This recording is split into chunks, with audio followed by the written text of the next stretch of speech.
Mr. Evans is recognized for questions.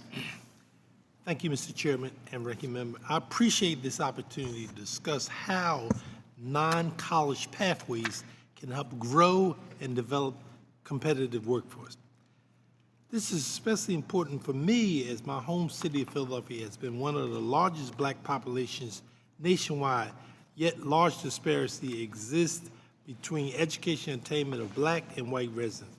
That is why I've been laser focused on expanding opportunity for individuals to develop additional pathways to the workforce like community and technical college. I'm a proud graduate of Community College of Philadelphia, and I know firsthand how community and technical colleges can provide an affordable option for wide income spectrum of students to access paying high demand jobs.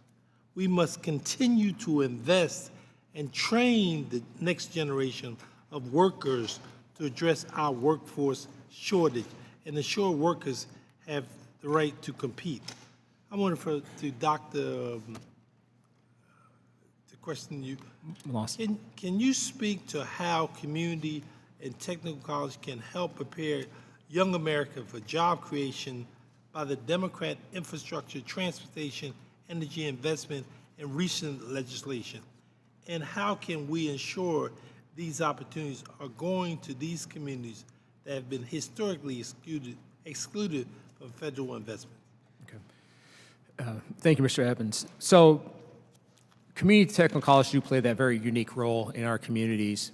One, by having access for all people from K through 12. They may not receive the great K through 12 educational experience, and there's got to be a place in the community where they're just not left off and stuck in remedial classes. I have seen a lot of growth where community technical colleges were able to do integrated learning strategies.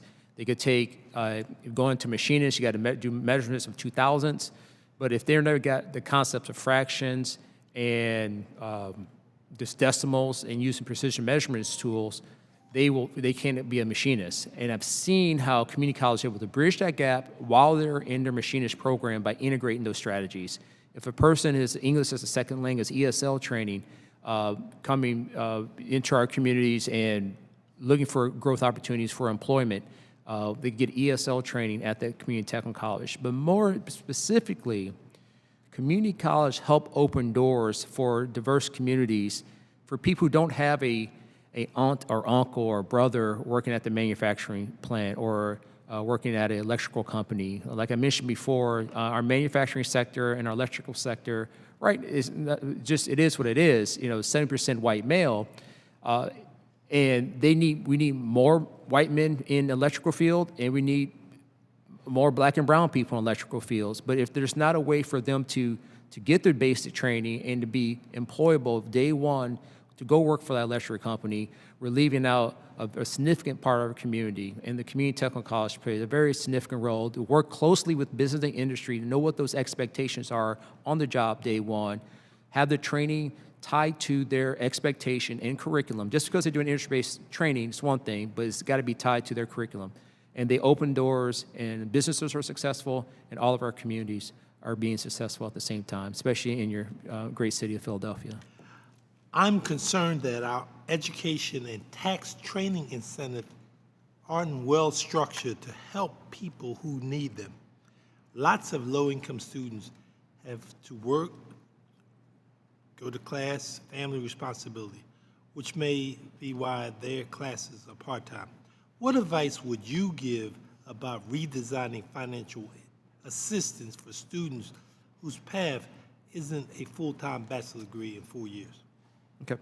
Yeah, our Jobs Act that we have out there is basic Pell, is short-term Pell.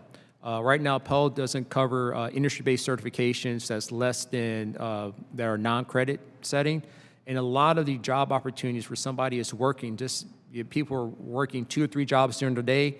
They don't have time to take a 2-year degree to stop what they're doing. They have other obligations at home they have to meet, but they need to be able to transition into the new growth opportunities. Updating our Pell through Jobs Act, making that more flexible for short-term industry-based certification. Not to say with 6 months worth of training or 200 hours or less, will make you a top-notch welder or a pipe fitter, but it'll help open your door to start your employment. And then once you start working for the employer, you'll get that additional training to be a top-notch welder or a journeyman level craftsman or craftsperson, actually. And those are certain things you do. And then also certain things we can do is make Pell tax-free on the less than benefits taxes. Make sure that those benefits are not being taxed, and make sure all that money is tax-free for our learners. Thank you. Thank you, Mr. Chairman.